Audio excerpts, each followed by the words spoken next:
ತ್ರಿಶೂಲ್ ಆ ಕ್ಲಬ್ನಲ್ಲಿರೋ ಎಲ್ಲಾ room door ಒಡೆದು ಹಾಕಿ ನೋಡ್ತಾ ಇದ್ದ. ಯಾವುದಾದ್ರೂ ಒಂದು ಡೋರ್ ಹಿಂದೆ ಮೈನಾ ಇರಬಹುದು ಅಂತ ಅವನು ಹೋಪ್ ಇಟ್ಕೊಂಡಿದ್ದ. ಬಟ್ ಎಲ್ಲಾ ಕಡೆ ಅವನಿಗೆ ಸೋಲೆ ಆಗಿತ್ತು. ತಕ್ಷಣ ಅವನ ಗಮನ ಒಂದು ರೂಮ್ ಕಡೆ ಹೋಯ್ತು. Help me!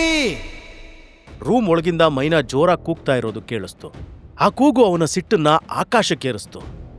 ಶಂಭೋ ಶಂಕರ ಅಂತ ಜೋರಾಗಿ ಕೂಗ್ತಾ ಒಂದೆರಡು ಹೆಜ್ಜೆ ಹಿಂದೆ ಸರಿದವನು ಫುಲ್ ಸ್ಟ್ರೆಂತ್ ಹಾಕಿ ಡೋರ್ಗೆ ಸರಿಯಾಗಿ ಒದ್ದ. ಆ ಡೋರ್ ಸೌಂಡ್ ಮಾಡ್ತಾ ಕೆಳಗೆ ಬಿತ್ತು. ಡೋರ್ ಬಿದ್ದಿದ್ದೆ ವಿಕ್ಟರ್ ಮತ್ತೆ ಮೈನಾ ಇಬ್ರು ಆ ಕಡೆ ನೋಡಿದ್ರು. ತ್ರಿಶೂಲ್ ಕಣ್ಣು ಕೆಂಪು ಮಾಡಿಕೊಂಡು ರುದ್ರಾವತಾರದಲ್ಲಿ ಶಿವಾಯುಧ ಹತ್ರ ಅವ್ರ ಮುಂದೆ ನಿಂತಿದ್ದ. ತ್ರಿಶೂಲ್ ಜೋರಾಗಿ ಉಸಿರಾಡ್ತಾ ಸಿಟ್ಟಲ್ಲಿರೋದನ್ನ ನೋಡಿ ವಿಕ್ಟರ್ ಹೆದ್ರಿ ಮೈನಾ ಕೈ ಬಿಟ್ಟ. ತ್ರಿಶೂಲ್ಗೆ ಮೈನಾ ಕಣ್ಣಿಗೆ ಬಿದ್ದಿದ ತಕ್ಷಣ ಅವನ್ ಸುತ್ತಲಿರೋ ಎಲ್ಲವೂ ಒಂದು ಸಲ ನಿಂತು ಹೋದಂಗಾಯ್ತು. ಅವಳನ್ನ ನೋಡಿದ್ದೆ ಅವನ ಹಾರ್ಟ್ ಬೀಟ್ 2 ಪಟ್ಟು ಜೋರಾಗಿ ಬಡ್ಕೊಳ್ಳೋಕೆ ಸ್ಟಾರ್ಟ್ ಆಯ್ತು. 12 ವರ್ಷದ ಹಿಂದೆ ಇದ್ದ ಅದೇ ಹುಡುಗಿ ಅವನ ಮುಂದೆ ಈಗ ನಿಂತಿದ್ಲು. ಅದೇ ಕಣ್ಣು, ತುಟಿ, ಕೂದಲು. ಅವಳನ್ನ ನೋಡಿ ಸಂತೋಷದಿಂದ ಅವನ ಕಣ್ಣಲ್ಲಿ ನೀರು ತುಂಬಿಕೊಂತು. ಬಟ್ ಅವಳ ಡ್ರೆಸ್ ಹರಿದೋಗಿರೋದನ್ನ ನೋಡಿ ಆಕ್ರೋಶ ಬೆನ್ನು ಮೂಳೆಯಿಂದ ಮೈ ಪೂರ್ತಿ ಹರಡ್ಕೋತು. 1 ಸೆಕೆಂಡ್ ಕೂಡ ಯೋಚನೆ ಮಾಡದೆ ವಿಕ್ಟರ್ ಮುಖಕ್ಕೆ ಗೂಸಾ ಕೊಟ್ಟ. ಆ ಪೆಟ್ಟಿನ ಫೋರ್ಸ್ಗೆ ವಿಕ್ಟರ್ ನೆಲಕ್ಕೆ ಬಿದ್ದ. ತಕ್ಷಣ ತ್ರಿಶೂಲ್ ಜಾಕೆಟ್ ತೆಗೆದು ಮೈನಾಗ್ ಹಾಕ್ತ. ತ್ರಿಶೂಲ್ ನಿಧಾನಕ್ಕೆ ಆರ್ ಯು ಆಲ್ ರೈಟ್ ಅಂತ ಕೇಳ್ದ. ಹೆದರಿರೋ ಮೈನಾಗೆ ಮಾತಾಡೋಕ್ ಸಾಧ್ಯ ಆಗ್ಲಿಲ್ಲ. ಅವಳು ಭಯದಿಂದ ಅಳ್ತಾನೇ ಇದ್ಲು. ತ್ರಿಶೂಲ್ ಸಮಾಧಾನ ಮಾಡ್ತಾ ಡೋಂಟ್ ವರಿ, ಎಲ್ಲ ಸರಿ ಹೋಗುತ್ತೆ, ಐ ಆಮ್ ಹಿಯರ್ ಅಂದ. ವಿಕ್ಟರ್ ಎದ್ದು ನಿಂತು ಮುಸುಡಿಯಿಂದ ಸುರಿತಾ ಇರೋ ರಕ್ತ ಒರೆಸ್ಕೊಂಡು ಕೋಪದಿಂದ ಯಾವನೋ ನೀನು ನನ್ ಕ್ಲಬ್ಗೆ ಬಂದು ನನ್ ಮೇಲೆ ಕೈ ಮಾಡ್ತೀಯಾ? ತ್ರಿಶೂಲ್ ಕೋಪದಿಂದ ನಾನ್ ಯಾರ? ಇವತ್ತಿನ ನಂತರ ನನ್ನ ಮುಖ ನೀನು ಮರೆಯೋದಿಲ್ಲ, ದಿನಾ ನೆನಪಿಸ್ಕೋಬೇಕು. ತ್ರಿಶೂಲ್ ಮೈನಾ ಕಡೆ ತಿರುಗಿ ಬಾ ಇಲ್ಲಿಂದ ಈಗ್ಲೇ ಹೋಗೋಣ ಅಂತ ಕರ್ದ. ಹೇಗ್ ಹೋಗ್ತಾಳ ಅವಳು ಇಲ್ಲಿಂದ? ಇವಳನ್ನ ನನಗೆ 2 ಕೋಟಿಗೆ ಅವಳ ಸೆಕೆಂಡ್ ಮಮ್ಮಿ ಸೇಲ್ ಮಾಡಿದಾಳೆ. ಆ ದುಡ್ಡೆಲ್ಲ ನಾನು ಇವಳಿಂದ ವಸೂಲಿ ಮಾಡ್ಕೋಬೇಕು. ವಿಕ್ಟರ್ ಗತ್ತಿಂದ ತ್ರಿಶೂಲ್ನ ನೋಡ್ತಾ ಹೇಳ್ದ. ತ್ರಿಶೂಲ್ ಕೋಪದಿಂದ ವಿಕ್ಟರ್ ಕುತ್ತಿಗೆ ಹಿಡಿದು ಎತ್ತಿ ನೀನ್ ನಿಮ್ಮಪ್ಪಂಗೆ ಹುಟ್ಟಿರೋನಾದ್ರೆ ನನ್ನ ತಡೆದು ತೋರ್ಸೋ ಮಗನೇ ಅಂತ ಕೂಗಿ ಅವನನ್ನ ಕೆಳಗೆಸ್ದ. ವಿಕ್ಟರ್ಗೆ ಯದ್ವಾ ತದ್ವಾ ತ್ರಿಶೂಲ್ ಬಾರಿಸ್ತಿರೋದನ್ನ ನೋಡಿ ಮೈನಾ ಹೆದರಿದ್ಲು. ಮೈನಾ ತ್ರಿಶೂಲ್ ಹತ್ರ ಹೋಗಿ ಪ್ಲೀಸ್ ನೀನ್ ಇಲ್ಲಿಂದ ಹೊರಟೋಗು, ನಿಂಗೆ ಗೊತ್ತಿಲ್ಲ ಅವನು ತುಂಬಾ ಡೇಂಜರಸ್. ನೀನ್ ಜಾಸ್ತಿ ಟೆನ್ಷನ್ ಮಾಡ್ಕೋಬೇಡ, ಆ ಶಿವಪ್ಪ ನಮ್ಮನ್ನ ಕಾಪಾಡ್ತಾನೆ ಅಂದ. ಮೈನಾನ ಸಮಾಧಾನ ಮಾಡಿ ವಿಕ್ಟರ್ ಕಡೆ ತಿರುಗಿ ನೋಡಿದ್ರೆ ಅವನು ಅಲ್ಲಿಂದ ಓಡ್ ಹೋಗಿದ್ದ. ತ್ರಿಶೂಲ್ ಮೈನಾ ಕೈ ಹಿಡ್ಕೊಂಡು ರೂಮಿಂದ ಹೊರಗೆ ಕರ್ಕೊಂಡು ಬರ್ತಾ ಇದ್ದ. ಅವರು ಕಾರಿಡಾರ್ಗೆ ಬಂದಿದ್ದೆ ಅಲ್ಲಿರೋ ಗಾರ್ಡ್ಸ್ ಪಡೆ ನೋಡಿ ಮೈನಾಗೆ ಭಯ ಆಯ್ತು. ನಾನಿಂಗಾಗ್ಲೇ ಹೇಳ್ದೆ ಅಲ್ವಾ ಇಲ್ಲಿಂದ ಓಡ್ ಹೋಗು ಅಂತ, ಈಗ ನೋಡು ತಗ್ಲಾಕೊಂಬಿಟ್ಟೆ, ನಾವೇನ್ ಮಾಡೋದು?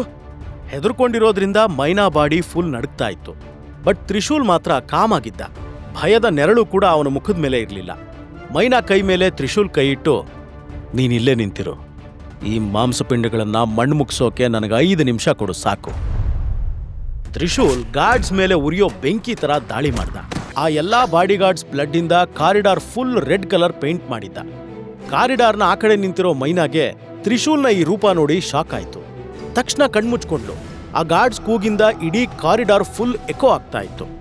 ಸ್ವಲ್ಪ ಟೈಮ್ ನಂತರ ಕೂಗಾಟ ಕಿರ್ಚಾಟ ನಿಂತ್ಕೊಳ್ತಾ ಮೈನಾ ನಿಧಾನಕ್ಕೆ ಕಣ್ ಓಪನ್ ಮಾಡಿ ನೋಡಿದ್ಲು. ಅವಳು ಮುಂದಿರೋ ಸೀನ್ ನೋಡಿ ಶಾಕ್ ಆದ್ಲು. ತ್ರಿಶೂಲ್ ಶರ್ಟ್ ಫುಲ್ ರಕ್ತದ ಕಲೆ ಆಗಿತ್ತು. ಬಟ್ ಅವನ ಮೈ ಮೇಲೆ 1 ಗಾಯದ ಗೀರ್ ಕೂಡ ಇರಲಿಲ್ಲ.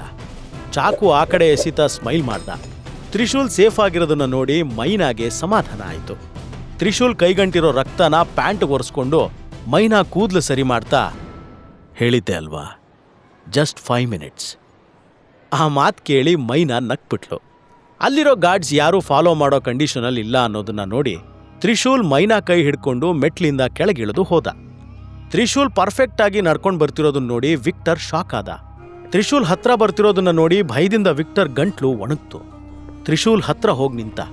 ಆದ್ರೆ ಅವನು ಏನಾದ್ರೂ ಹೇಳೋದಕ್ಕೂ ಮೊದಲೇ ಹಿಂದಿಂದ ಬುಲೆಟ್ ಫೈರ್ ಆಗಿರೋ ಸೌಂಡ್ ಕೇಳಿಸ್ತು. ತ್ರಿಶೂಲ್ ಹಿಂದೆ ತಿರುಗಿ ನೋಡಿದ್ದೆ ಶಾಕ್ ಆಗ್ಬಿಟ್ಟ. ಮೈನಾ ತಲೆ ಗುರಿ ಇಟ್ಟು ಯಾರೋ ಒಬ್ಬ ಗನ್ ಹಿಡ್ಕೊಂಡು ನಿಂತಿದ್ದ. ಅದಿನ್ಯಾರೂ ಅಲ್ಲ, ವಂಶಿಯಿಂದ ಸುಪಾರಿ ತಗೊಂಡು ಫ್ಯಾಮಿಲಿ ಕೋರ್ಟಿಂದಾನೂ ಫಾಲೋ ಮಾಡ್ಕೊಂಡು ಬಂದಿರೋ ಗುನ್ನ. ಯಾಕ್ಲೇ ಲವರ್ ಬಾಯ್, ನಿನ್ ಹವಾ ಎಲ್ಲ ಇಳಿತಾ? ಈಗಾದ್ರೂ ಸೋಲೊಪ್ಕೋ, ಇಲ್ದೇ ಇದ್ರೆ ನಿನ್ನ ಈ ಹುಡುಗಿ ಜೀವ ಹಾರ್ ಹೋಗುತ್ತೆ ಇವತ್ತು. ಮೈನಾ ಗನ್ ಪಾಯಿಂಟ್ನಲ್ಲಿ ಇರೋದು ನೋಡಿ ತ್ರಿಶೂಲ್ ಶಾಕ್ ಆದ. ಈ ಸಿಚುವೇಶನ್ನಿಂದ ಹೊರಗೆ ಬರೋಕೆ ಅವನು ಶಾಂತ ಆಗಿರೋದು ತುಂಬ ಇಂಪಾರ್ಟೆಂಟ್ ಆಗಿತ್ತು. ಸೊ ಅವನು ಗುನ್ನಾ ಕಡೆ ನೋಡ್ತಾ, ನೋಡು, ನಿಂಗೆ ಏನೇ ಮಾತಾಡೋದಿದ್ರು ನನ್ನ ಹತ್ರ ಮಾತಾಡು, ಸುಮ್ಮನೆ ಅವಳನ್ನ ಬಿಟ್ಬಿಡು ಅಂದ.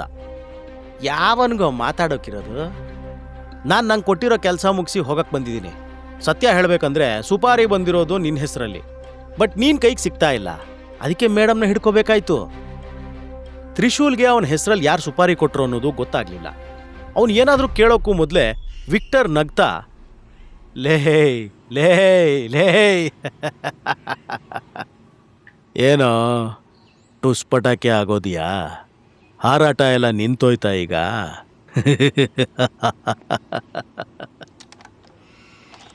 ಗುನ್ನಾ ಬುಲೆಟ್ ಲೋಡ್ ಮಾಡ್ತಾ, ನಿಂಗೊಂದು ನಿಜ ಹೇಳ್ತೀನಿ ಕೇಳು, ನಮ್ಮ ಮೇಜರ್ ಏನಾದರೂ ಬರ್ತಿದ್ದಾರೆ ಅನ್ನೋ ಸುದ್ದಿ ಕೇಳದೆ ಇದ್ದಿದ್ರೆ ನನ್ನ ತಾಯಾಣೆ ಇಲ್ಲೇ ನಿನ್ನ ಗುಂಡಿ ತೋಡ್ತಿದ್ದೆ ಅಂದ. ತ್ರಿಶೂಲ್ ಗುನ್ನಾ ಈ ಮಾತು ಕೇಳಿ ಏಕ್ದಮ್ ಸೈಲೆಂಟ್ ಆಗ್ಬಿಟ್ಟ. ಮೇಜರ್ರಾ? ನಿನ್ನ ಮೇಜರ್ ನನ್ನ ಮುಂದೆ ನಿಲ್ಲೋಕ್ ಕೂಡ ಸಾಧ್ಯ ಇಲ್ಲ. ತ್ರಿಶೂಲ್ ಮಾತು ಗುನ್ನಾಗಿಷ್ಟ ಆಗಲಿಲ್ಲ. ಇಷ್ಟಕ್ಕೂ ಅವನು ಹೇಳ್ತಿರೋ ಮೇಜರ್ ಇನ್ಯಾರೂ ಅಲ್ಲ, ಅದೇ ತ್ರಿಶೂಲ್ ಆಗಿದ್ದ. ಬಟ್ ಇದು ಗುನ್ನಾಗ್ ಗೊತ್ತಿಲ್ಲ. ಗುನ್ನಾ ಮೈನಾ ತಲೆಯಿಂದ ಗನ್ ತೆಗೆದು ತ್ರಿಶೂಲ್ ಕಡೆ ಗುರಿ ಇಡ್ತಾ, ನಮ್ಮ ಮೇಜರ್ನೇ ಆಡ್ಕೊಂಡು ನಗ್ತೇನೋ ಬೇವರ್ಸಿ, ಇವತ್ತು ನಿಂಗೊಂದು ಗತಿ ಕಾಣಿಸ್ದೆ ಬಿಡಲ್ಲ ನಾನು.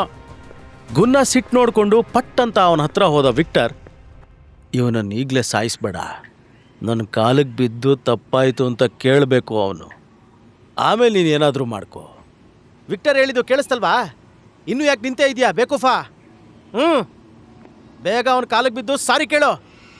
ತ್ರಿಶೂಲ್ ಗುನ್ನಾನ ಗುರಾಯಿಸ್ತಾ ಪಾಕೆಟ್ನಿಂದ ಸಿಗರೇಟ್ನ ತಗೊಂಡ, ಅದನ್ನ ತನ್ನ ತುಟಿ ನಡುವೆ ಇಟ್ಕೊಂಡ, ಆಮೇಲೆ ಅದನ್ನ ಸುಮ್ಮನೆ ಟೇಬಲ್ ಮೇಲೆ ಎಸ್ದ. ನೆಕ್ಸ್ಟ್ ಪಾಕೆಟ್ಗೆ ಕೈ ಹಾಕಿ ಸಿಗಾರ್ ಲೈಟ್ ಹೊರಗೆ ತೆಗೆದ.